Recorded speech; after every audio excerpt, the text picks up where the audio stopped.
Hello, everybody. Welcome to Torn Tuesday, your weekly dose of all things Hobbit and Lord of the Rings. I guess it's just me today.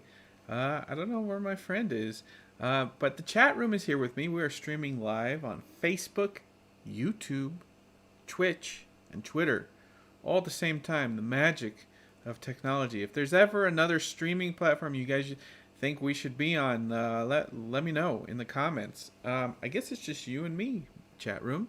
I see Jill, May Govanen, Lex, Steven, Monica, Alex. Hi. It's so wonderful to see you. So we've got. So I hyped up a big reveal on Twitter yesterday and today. And you know what? Life got in the way. Look, I could come up with a highfalutin excuse that puts mysterious blame on different things. I can make up a story, or I could just tell you that my deliveries came late at work and I couldn't leave the office in time to get to our secret meeting location today. So we don't have the thing that I was going to show you, but we talked about it, and I think we might show you it next week from a secret location. So hold on to that thought. And you know what? I love hyping things up, but I just want to be straight up with you guys. We have something really special for you, but I can't. I couldn't get out of work in time because the OneRing.net is an all-volunteer website. All of us donate time. Every time you see us at a convention, whether it's in Atlanta or New York or San Diego or anywhere, Denver, we have flown out there on our own dime. The website does not make money, has no ads, and nobody gets paid and nobody gets reimbursed for anything. We just go for the love of it and for the love of fans. And I think that's what Peter Jackson and the whole Weta crew responded to, when they were so friendly with us 20 years ago. And I think that's one of the reasons they showed up at our Oscar parties. I mean, we sent Weta and all the Oscar nominees an invite to our party thinking, just as a courtesy. It's like, there's no way these Oscar nominees and winners are going to show up. And then at Fellowship of the Ring, there were like 200 people there, and then they showed up after the show, and it was like they brought their Oscars with them, and they let the fans hold their Oscars, and it was just amazing. So Alex says we got sexy secret pics last week. Yeah, you'll take that, all 300 pixels of it. Now remember, Cliff and I were split screen, and then I showed you on my phone. So literally, it was probably like 300 pixels total. So that is just a total low res, like whatever. It may not even be real because the FUD is real. Maybe we got snookered. Maybe that is a season 2 Wheel of Time spoiler, and someone's just playing a game with us. We don't know. We try to verify everything. Hola, Cecilia. Great to see you. iPhone 12 mini life. That's me. Chelsea. It's so great to see you, man. I miss those Oscar parties. I miss you. We miss you, Chelsea. One of these days, COVID will lessen and we can go back to having shows at the cantina and have you show up. And anyway, there is... So... I had a whole show planned around some big reveals. Oh, man. I only said one reveal. There were multiple reveals. Anyways, I had a big show planned, so I didn't plan anything else. And then work got in the way. So I've put together some stuff. I think we're just going to have a good time. Okay? We're just going to have a good time. So let's dive into it. First off, let's bring this up. I'm doing the show myself. Split screen. All right. Remember this wonderful scene from the animated Hobbit? Rankin and Bass's Hobbit. It's so nice and so wonderful, and it's such a memorable. It aired on NBC, I believe. over the Thanksgiving holiday uh, back then. But if you notice, let's see where my fingers are. Where my fingers are. If you notice, look what's on his bookshelf. Okay? Look what's on his bookshelf. And look what I have here. Look what Peter gave us.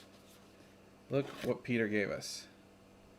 He gave us the same exact color scheme of the books that are on Bilbo's shelf. Okay, guys, are you reading my mail here? He gave us. Oh wait, that's backwards. Look at that. Look at Bilbo's shelf from the 1978 or 77 Rankin and Bass, and then look at the DVD extended editions. Okay? This is an amazingly cute detail, but it's more than that. Okay, guys? The care, the knowledge, the historical knowledge of the history of Lord of the Rings in all its forms, and the history of Middle-earth, and the history of fandom, and the history of everything. Multiple people at multiple levels of creative decision-making were aware of what's going on. And they did this on purpose. This is not an accident. This is a deep cut. Nigel, you're right. This is a deep cut. Deep cut detail. And I know, I have a feeling that Amazon watches this show, and I want you guys to know this is the minimum level of commitment that you need to put forth. Okay? The fact that the one screenshot from the animated Hobbit translated into this beautiful, beautiful series of DVDs. This is the type of stuff that it's not that fans demand it.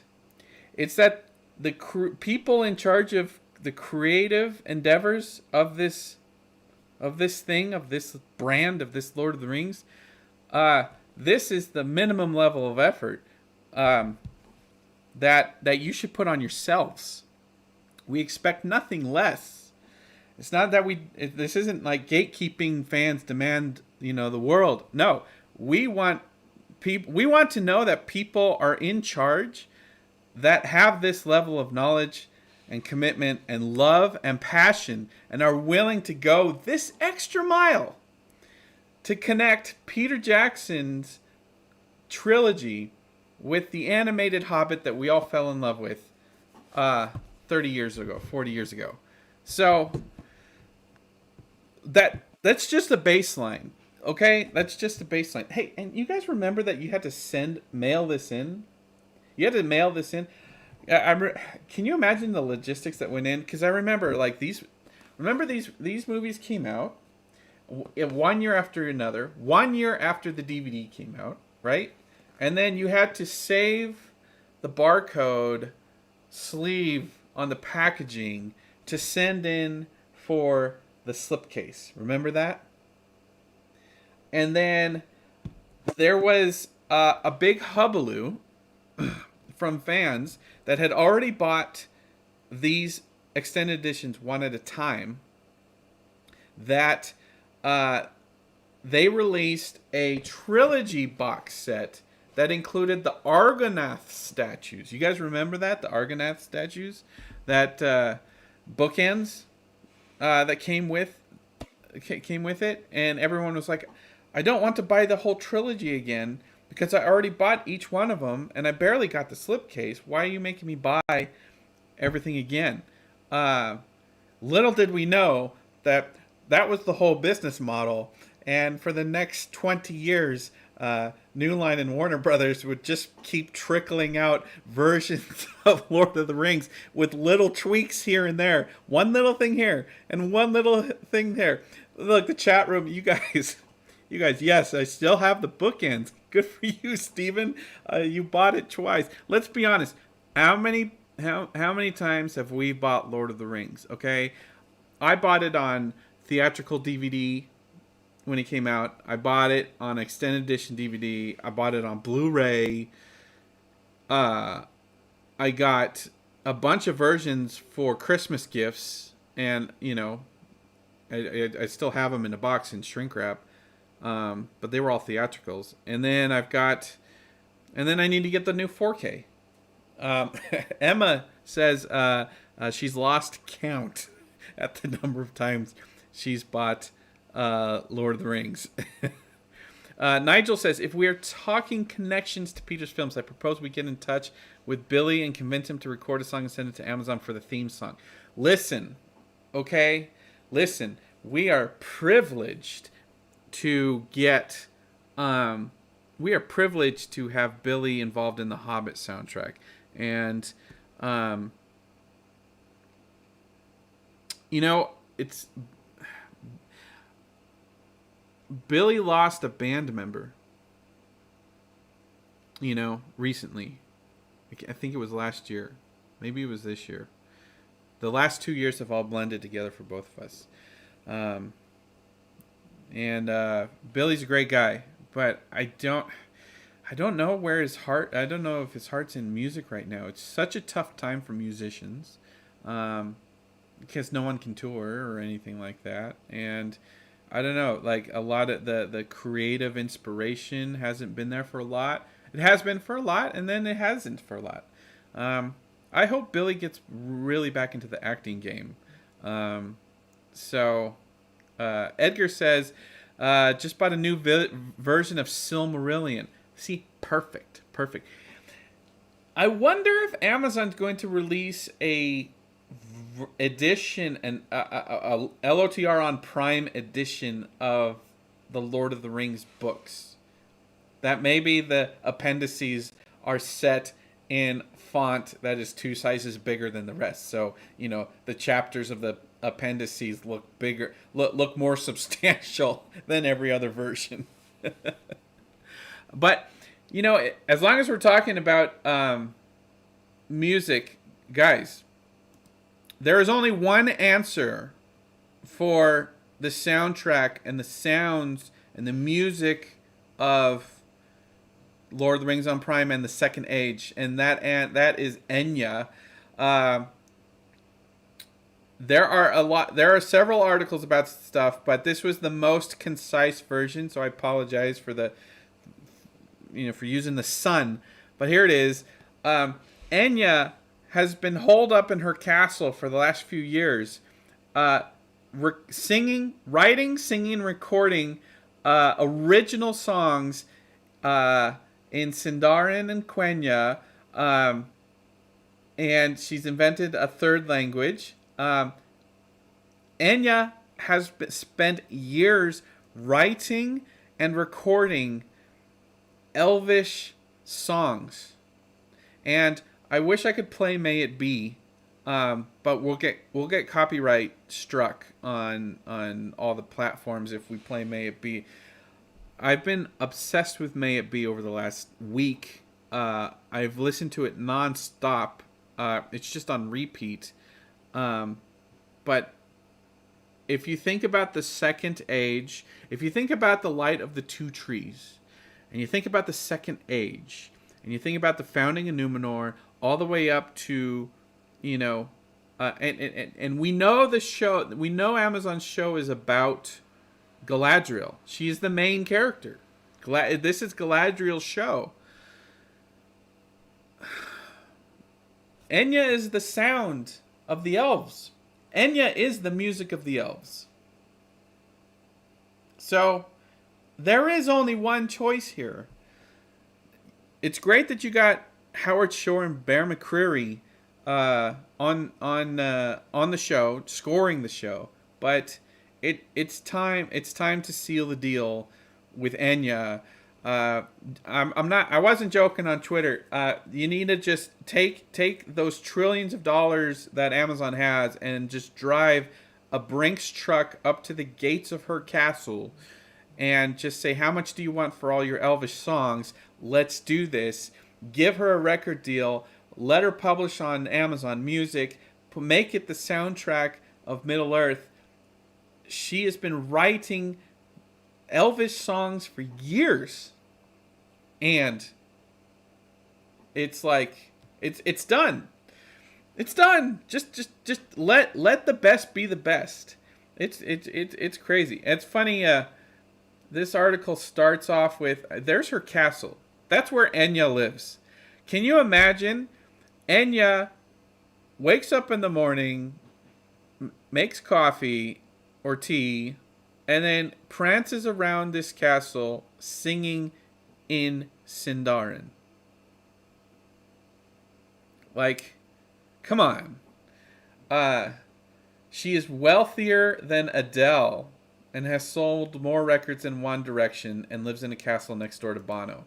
She's wealthier than Adele. So, look, I'm just saying, she's writing songs in Elvish. The creative vibes in that castle, you're absolutely right, chat room. Nigel, great to hear from you. Yes, Howard is doing the show. Howard's doing the show, composing original music, and Bear McCreary is doing the mechanics of the orchestrations. So Howard's writing the music, and Bear's doing the legwork of executing. Because making music for a TV show is different than making it for a movie. The deadlines are way different and everything like that. So, fans said early on that we were open to a new creative vision, and we were open to a new adaptation. But there was only one person that was an adamant across the board. There is no other person to replace him, and that was Howard Shore. And I'm glad Amazon is listening. It's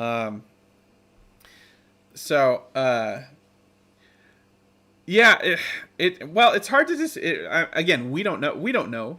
All we hear are rumors, right? We don't know really how they're splitting up the work. But Bear McCreary, here's what I understand, and here's the rumors that we've heard. Howard Shore was engaged at the beginning of this year, back in like February, and there's a production schedule, right? And when you make a movie, there's a production schedule, and then you have to get the edit done by a certain date so Howard can start his work scoring to picture. Okay, now TV is different because you don't have like a 2-hour locked picture, or in Peter Jackson's 4-hour locked picture. In television, you have 8 episodes. First season is 8 episodes of 1 hour each, and each of them are their own deliverable. So Howard wasn't used to working in that time frame and working on that schedule. And also, it's kind of weird because like different storylines will be told over different episodes, right? So you can't have a complete thought necessarily in one episode. So basically, Howard Shore says, I need help executing the vision and the mechanics of this accelerated schedule. So then they went all around like, who's the best in the business, and Bear McCreary is one of the best in the business right now. Like just Google Bear McCreary and you'll see what's going on. So anyway, now that we've got Howard Shore, now that we got Bear McCreary, the next thing is Enya. Period. That's it. New Line Cinema is back on the scene. Their Twitter has come alive in the last couple weeks, leading up to the 20th anniversary of Lord of the Rings, which is December 19th. Let me look at my calendar. December 19th is a Sunday this year. We have we're trying to do something special. I don't know what we can do. Last year we did an amazing thing because it was in a pandemic and we were all stuck at home and no one was seeing family. Remember, we did 24 hours of commentary tracks with Jim J. Ware and Doug Adams for the soundtrack to Lord of the Rings and the Hobbit, the author of the music of Lord of the Rings. That was some of the most magical experiences of watching the movie I've had in at least 10 years. And so it's still on YouTube. You can watch along anytime. So I don't know how we top that, but you know what? All we can do is DM some friends and see if they respond. So December 19th is the official 20th anniversary release date for Fellowship of the Ring. And New Line Cinema knew. New Line Cinema was in a similar position that Amazon is right now, is that they don't know if this is going to work. They don't know if people are going to respond to it. They don't know if it's going to be a big hit. All they can do is do right by Tolkien. And all they can do is do right by what is most perfect for Lord of the Rings. And so when New Line Cinema said, who is the most perfect working musician, singer, who is the most perfect singer to represent Tolkien in Fellowship of the Ring, New Line Cinema and Peter Jackson said Enya. So Amazon, if you want to hedge your bets to success and bet on a winner, you want to bet on the artist that is more successful than Adele. Okay, so that's what you want to do.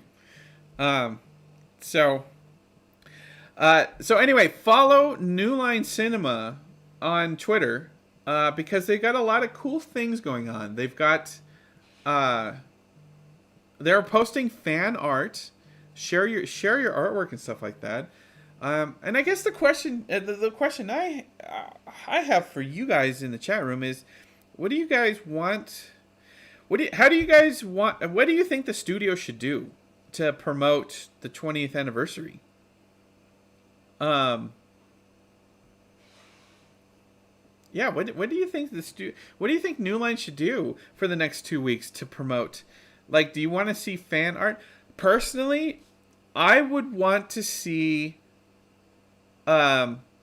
sketches and outtakes, and I want to see the paperwork. I want tweets, little trivia tweets that only New Line Cinema would know. That's what I want out of them. I don't necessarily think that I don't know if there's enough energy to retweet fan art for the 20th anniversary of Lord of the Rings when you've got a box of art from Alan Lee and John Howe that you as a studio own. Maybe just open the vault, open the box of art that you paid John Howe and Alan Lee, and just pull out those sketches, those storyboard sketches. Script notes would be good insight. Good, Emma Jane in the chat room. That's great. Of Gondor, yeah, you and I are on the same page. Of Gondor, the storyboarding process. That's what I want to see. Cathal Sweeney says something similar to what WB are doing for the Harry Potter 20th anniversary. Yeah, that's interesting. Do you guys see this? Harry Potter is doing an HBO Max special. They've got the whole cast and crew together. It's kind of what HBO Max did for the Friends reunion. You know, they get the whole cast together on a set, on a recreated set, and they just have a chat for 2 hours. That's what they're doing with Harry Potter. You know, I don't think that works for Lord of the Rings because we spent the pandemic doing all the reunions. Josh Gad did a reunion. Stephen Colbert did 3 reunions, which you can buy on the new 4K box set, which is the one I want. If any of you want a Christmas gift for the One Ring and you appreciate the content that we give you for free every week, send it to Scum and Villainy Cantina, Hollywood, California. I'm just kidding, guys. more sketches. Again, so I've been lucky enough to be in LA, and I worked in the industry a bit. So let me tell you what happens when a movie is done. When a movie is finished, right? The DVD is out. There's nothing more to be done made. There's no more ads to make. There's no more tweets to make. There's no more DVD bonus features. There's no more art books to make. You know what happens? A junior person at the studio is sent in to collect all of the paperwork. I'm talking contracts, actor contracts, licensing agreements, all the storyboards, all of the script notes, all the revisions of the script. There is the first draft of the script. There's the shooting script, and then there's the final edit script. Someone is paid to actually conform the final edit of the movie into a revised script, because things can change in the edit. So anyway, there is a box. I know it's probably multiple boxes. It's probably 50 boxes, okay? But there is a box with a little cardboard lid and some handles that just have a bunch of Alan Lee and John Howe storyboards just sitting there somewhere. So New Line, if you're listening, that's what you need to do. You need to start posting that. Come on, you own it. You paid for that art. You're the studio. Own it. Let's see. Otaku. My extended map. Weta did a map of Middle Earth that extends as far as the mountains of the east. I want that. Yes. Well, and that would be a good tease for where Amazon is taking the show. A complete sketches book from John Howe and Alan Lee from the films would be great. That would be great. I would buy that book. I would buy a book of the storyboards of Lord of the Rings. I feel like there was a map. I'm pulling out the DVDs we just looked at. I feel like there was a map. So wait, those were the bonus features, right? I mean, look. Is that an Alan Lee? No, that's a John Howe sketch, right? Because he did Orthanc, right? It's this stuff. He drew this somewhere, and then they incorporated it into this. There's the map of the DVD. Gosh, see, Amazon, I don't know how you're going to give us all of these extra bonus features that we so crave and desire on your streaming platform. There is so much you can hide on a DVD. Oh my God, it's bigger. It's even bigger. Look at it. There's so much content on these DVDs. Do you guys even know all of the bonus features? Maybe look, this is just one part, and then there's a whole nother part. Man, maybe I should start a TikTok and just start reposting these. Do you think they'll clip me for copyright if I just start pulling out all these bonus feature clips and putting them on TikTok? Yeah, see, there's a whole thing. There's a whole thing on early storyboards here. There's a whole bullet point. I feel like one of these had like a map, or maybe that was the map that I was thinking of. That we just saw. Maybe it was a map of the DVDs. I think, Monica, I think we all have watched all of the bonus features. But I'm wondering if the kids on TikTok have. You know what I mean? Like, have they? I think TikTok might be a place to rediscover some of the stuff we already know. Oh my God! See, look. They put this piece of art. New Line owns this piece of art, and they put it on the DVD sleeve. Can you imagine the boxes of art that are just growing old and yellow? Oh wow! Let's see what's in here.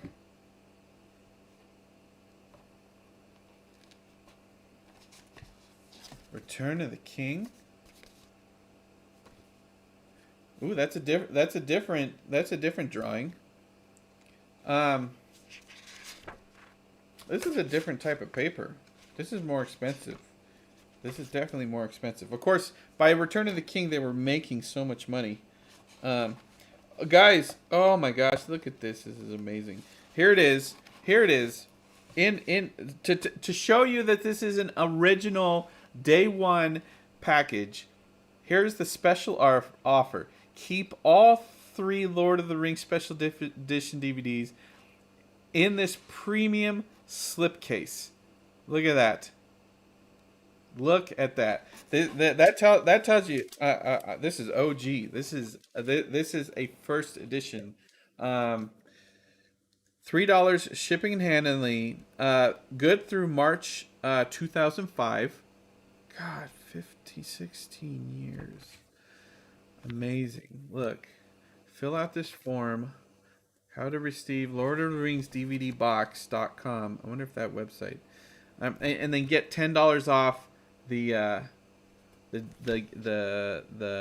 Minas Tirith box set. Remember the Minas Tirith box set?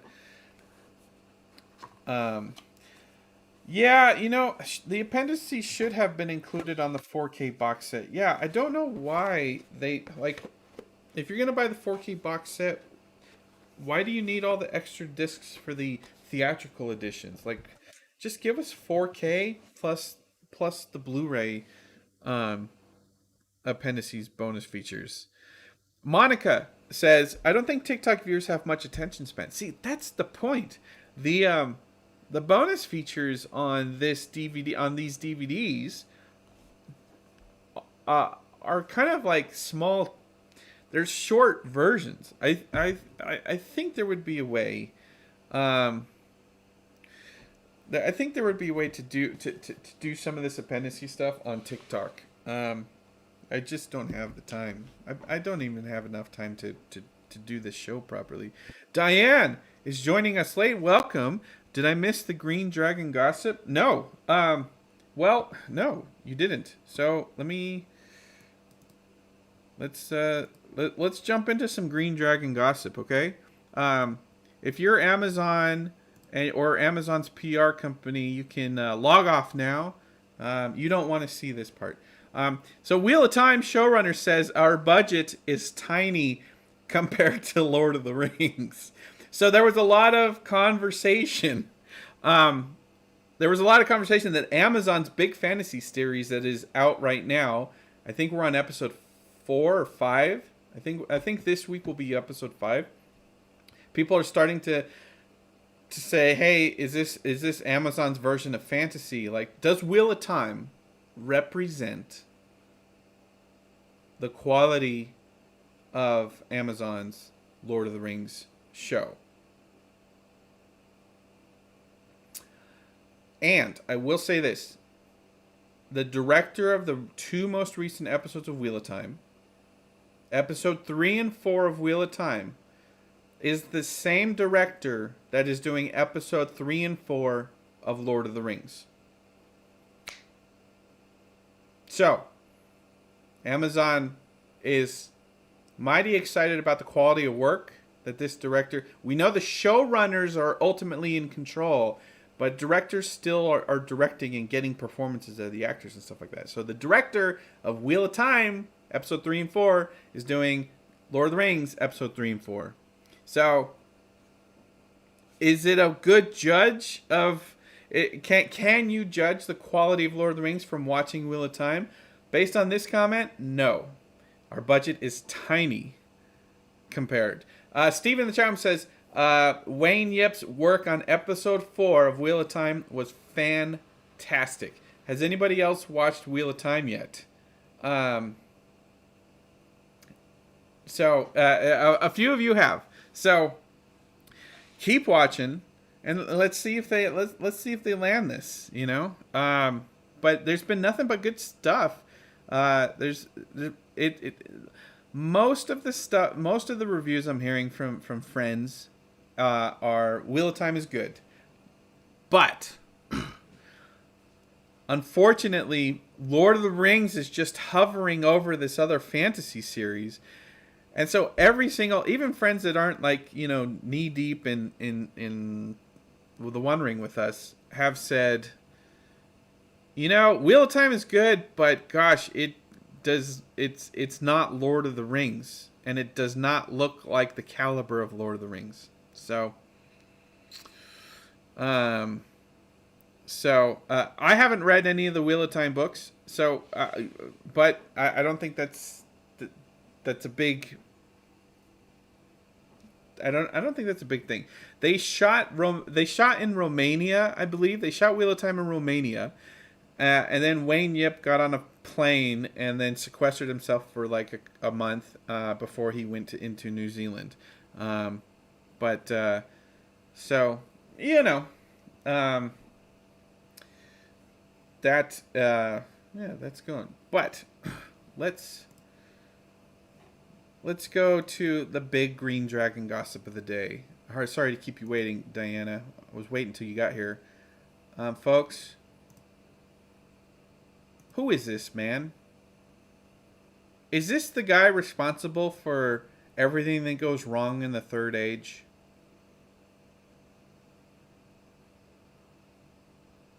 Is he? Is this? Can we point? Is this the single point of failure of the will of man? Is this the ultimate? Is this evil? Or is this corruption? Or is this the power, the ultimate power of Sauron defeating the will of man at the final? I mean, Frodo kind of failed, didn't he?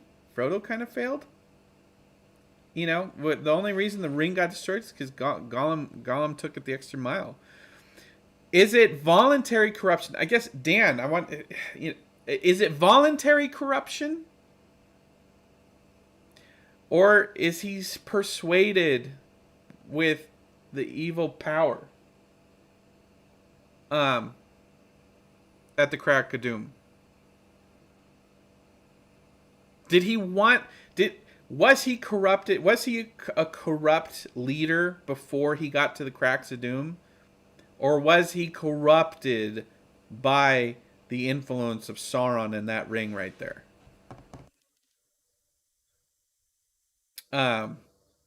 So,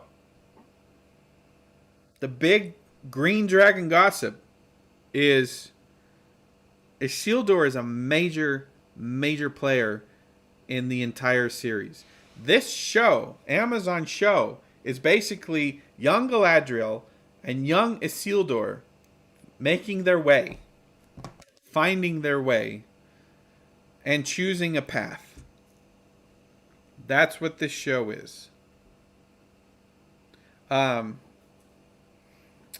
Gondor says, Isildur felt the presence of Sauron's power for many years, up to the point of having it in his hand. Yep, but did he feel... Was he attracted to it? I guess that's my question. Was he attracted to this? Dan says men were always kind of corrupt. Monica says he's susceptible to whisperings and the draw of evil. And is that Monica? Is that a flaw of the race of men, or is that a character flaw for the person? Do you guys get what I'm saying? Like, is Isildur's failure here a flaw in his personality, or is it just a flaw of the race of men that they're easily corrupted? That is the show. That's the show. That's what I think. The show is going to be 5 seasons. Let's call it 6 seasons and a movie, because Dan Harmon has set the standard. Okay, 6 seasons in a movie is to show whether men can be strong or men can be weak. Monica says it's a character flaw. Because Smeagol has the same flaw. It's a character flaw. It's kind of a perfect plot line. And folks, where do we start?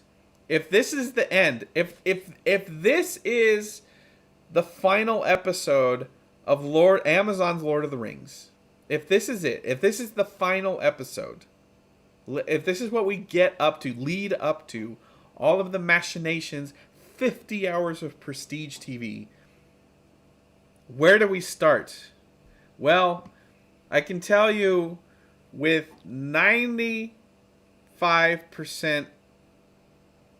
I was going to say 100% GreenDragon gossip, but Zack Snyder has taught us that you can replace an actor in a couple months' time with a green screen. You guys remember when Zack Snyder replaced a whole main actor in his zombie movie in like 2 months' time?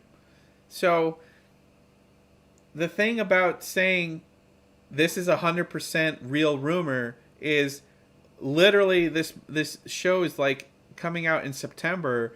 They could change anything.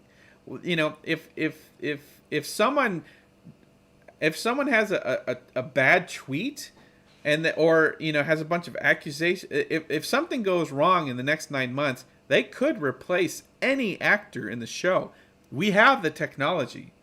Not only do we have the technology, but Weta Digital are the kings of replacement. Weta Digital is the studio that gets hired to replace Paul Walker in the Fast franchise when he died and they had to they had to finish filming. So anyway, GreenDragon gossip. Oh, Carrie says, I think Isildur always had a dark side deep inside, and the ring brought it out. Superman's mustache is a bad example. That was not Zack Snyder. That was Joss Whedon. And we're not a fan of that, are we? We're a fan of Zack Snyder around here. The show is not premiering until September, so there is 9 months to erase any actor. That said, Isildur, if this is what they're building up to, Isildur will be played by Maxim Baldry. Ladies and gentlemen, this is your hot, young Isildur. I'm going to hold for applause. That's what I'm doing. Holding for applause, or the 10-second stream buffer. So Maxim Baldry has all been but confirmed. Amazon doesn't confirm anything ever. He doesn't look so multiple people are reporting now. We've heard from crew members on the set. We've seen some stuff. In fact, yeah, I can't show you what I've seen anymore. So you just have to take my word for it. Why would you want a hot Isildur? This is how our problems begin. Wait, hold on. Princess Toy Nerd. Why wouldn't you want a hot Isildur? What?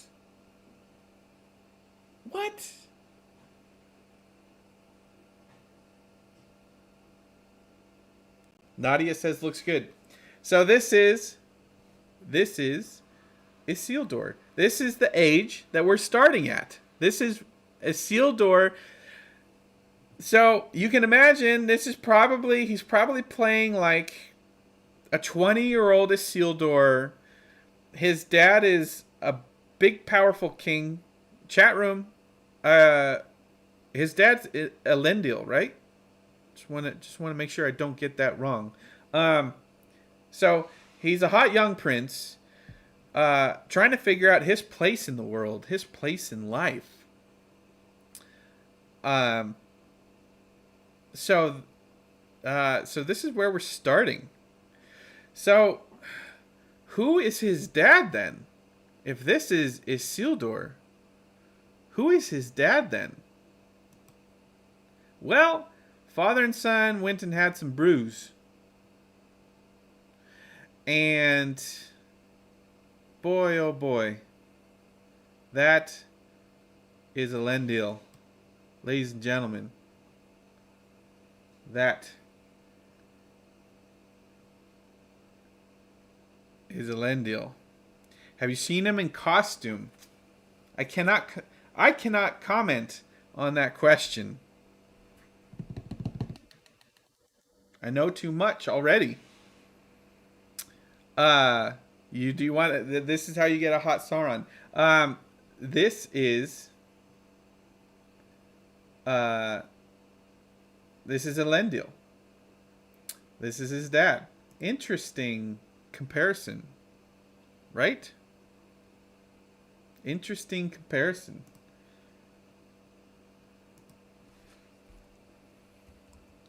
Let's see here.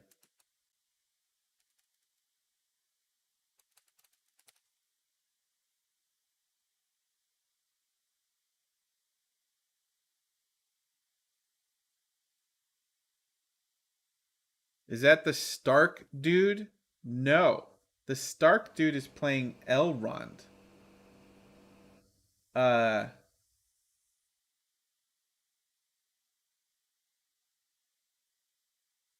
let's see here.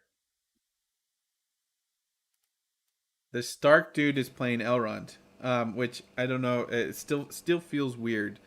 Um, oh yeah, Joseph Maul was a Stark, right? Oh yeah, he was Benji, Uncle Benjen, right? Um,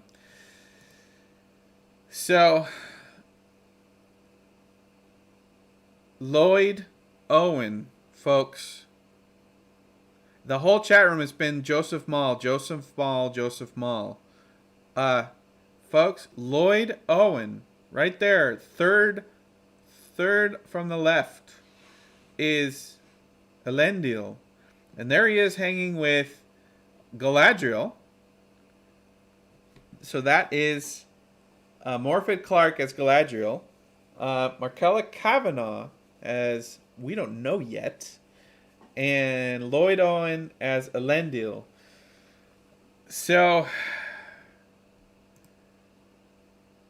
there you go. These two gents, father and son, get into some stuff, or do they?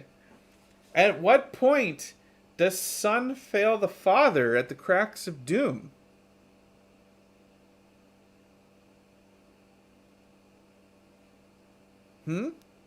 At what point does this kid turn into this? Do you think this kid is an overconfident prince? Do you think he's kind of a bully character? Overconfident, knows he's a prince, can get away with anything, wants the world, knows the kingdom will be his eventually, and that leads up to his failure at the cracks of doom. Is that the character that Amazon should be building? The chat room says Isildur's deeds are valiant. I'm not saying they're not valiant, but I'm saying that the portrayal of the character does. Where should that play?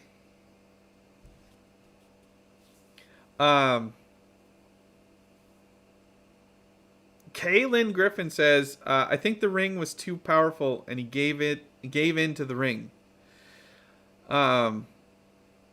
So yes, we know father is dead by the end of this, but slightly overconfident. So what do you guys want out of Isildur here? Do you want a brash, overly confident, hits the club every night, listens to Drake, is probably friends with Drake, that type of character? Or do you want a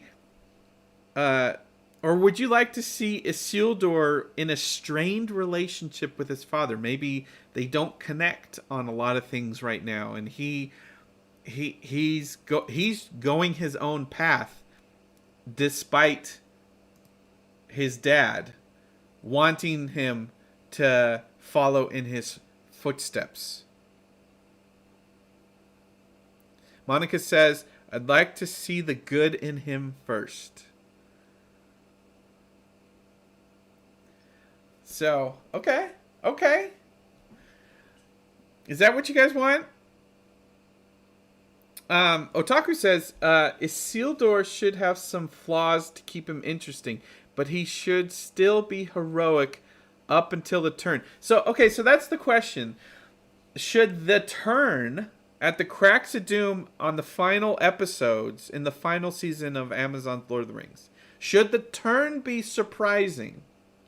Like it was in Lord of the Rings, when Frodo turns around and says, no, it is mine. Remember how shocking, for a lot of people that hadn't read the books, remember how shocking it was, I do, when Frodo did not destroy the ring. Unbelievable. So, do we want to see that repeated again? Or, do we want to fall in love with young Isildur only to see him do what Frodo did? Or do we want a different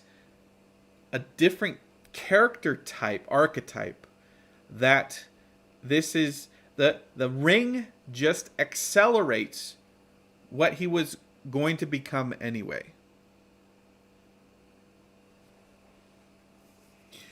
For me, I personally don't want to repeat Frodo's journey or, Frodo's character arc in that way. But maybe that's just me because I watch too much TV and I don't want to repeat the stuff. But there's something comfortable and familiar, especially now if this is on season 5, so we're probably talking 7 years down the line. We'll probably be at the 30th anniversary of Lord of the Rings, Peter Jackson.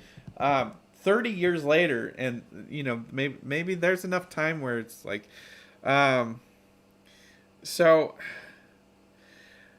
Steven in the chat room says, the moment Isildur watches his father die, where's that picture, by the hands of Sauron, needs to be so heart-wrenching. Their relationship should be developed up until that point so that we're in love with their characters. Do you want this? See, okay, I've been watching Succession, right? Where there is absolutely just no love between father and son. Do you think Elendil and Isildur should have a tight bond? Or should Isildur be a rebellious, rambunctious, find my own path, I don't want to be you? What do you guys think? Man, the chat room's great. Princess Toynard is asking, are some of you in the chat room suggesting that Isildur might have been slightly corrupt before he touched the ring? Yeah, Monica, any father and son would be tighter than those in Succession. Yeah. So yeah, Varking, I think in Succession, again, back to Succession, he just wants him to be a shark. You think the father loves the son, he just wants him to be a killer. And the son isn't cut out for that. He wants his kids to go for the kill, but they don't even want to. Steven says they should play out like Anakin Skywalker. Wait, hold, no, absolutely not. We're not having any allegorical stuff to Anakin, little Annie. Oh, the closest thing I'll allow is baby Sauron, little Annie, little Anatar, little Annie. That's as close to Star Wars as we should get. Perhaps Isildur and Anarion should have something of a rivalry. Nigel says, to a point, I want him to know that he will take the place of his father, but not always know how to get there. Okay. Okay. Cecilia says, characters with dimension and development, not just bad being bad and good being good just because. Okay, so look, we're getting young Galadriel, young Isildur, and over 5 seasons he's going to turn into this. I think, you know what? I don't even want to have any guesses, right? Honestly, when it comes to the line of men, I am a complete blank slate. I'm a sponge. Just do you let the writers do what the writers are gonna do. I am on board. I think the casting so far has been magnificent. Yeah. So Stephen is saying Isildur versus Elrond at the crack of doom. Parallel Anakin versus Obi-Wan at Mustafar. Well, that begs the question.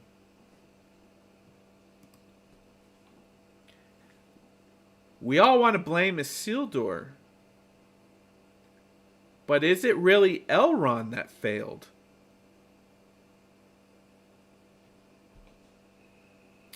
Elrond was right there. He knew. He knew more than any man could, just because of his age. Elrond could have done some deeds and handled the business at hand. So how come Elrond?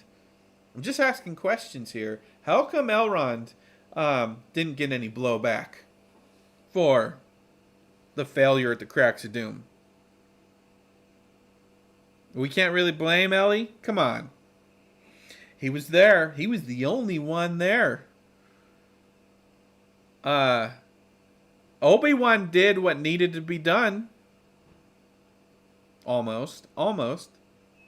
I think Obi-Wan did what needed to be done, and it was like the super magical powers of Palpatine that brought Anakin back to life, but he wasn't Anakin anymore.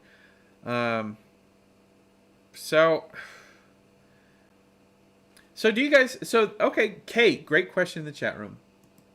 Do you guys see the resemblance? Has Amazon done a good job casting? Does this support? Does Maxim Baldry support the theory that the Amazon show is playing in Peter Jackson's cinematic universe? I can't believe I didn't turn the chat on this whole time. Oh wait, no, that's in the group shot. Does this casting support the theory that we're playing in Peter Jackson's cinematic universe? The chat room is saying yes, 100%. I agree. This is great casting. Look, Elrond could have been corrupted if he took the ring by force. Well, look what happened. Look what happened anyway. Someone was going to get corrupted. Wait, does Elrond have magic powers that could be exploited like Mithrandir did? Come on. Elrond should have forced him to destroy the ring. Elrond should have done what needed to be done. We don't need to go into details, but the failure of men is also a failure of Elrond. Okay? Okay. Let me see what else I got. So, anyway, Lloyd Owen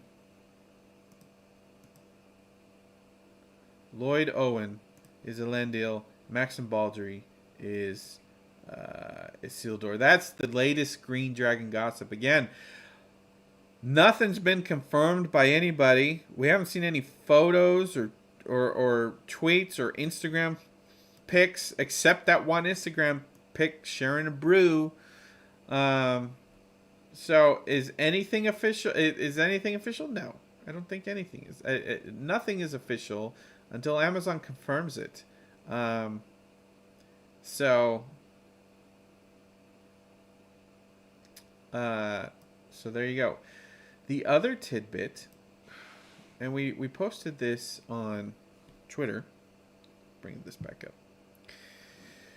Cate Blanchett was 32 when she filmed Lord of the Rings, and Morfydd Clark is 32 when she's filming Lord of the Rings.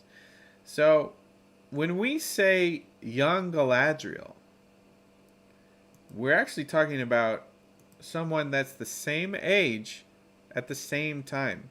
So Amazon actually did it right. They did it right. They casted right. They are both the same age, shooting at the same time. So it's just wonderful, just wonderful. And she don't need no wig. Look at that beautiful flowing hair. Morfydd Clark is the same age that Cate Blanchett was. So when we say young Galadriel, she's not any younger. Does she look younger? Does our mind's eye automatically make her younger because we're talking about second age stuff, not third age? But elves don't age the same as men. So, age ain't nothing but a number.